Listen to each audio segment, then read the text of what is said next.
I know a lot of kids cheat, but the guilt has been tearing me up.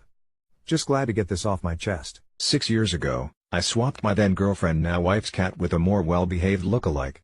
She had an all-black cat that was extremely aggressive. My wife insisted she could get it to behave better. One week she went out of town to visit her family and I was supposed to go to her apartment and feed it. The first night I went over, it scratched the shit out of my arm. I joked to the cat that it's not special and I'll replace it if it scratches again. The joke stuck with me until I had thought about it enough that it wasn't a joke. The next morning I went to the local animal shelter.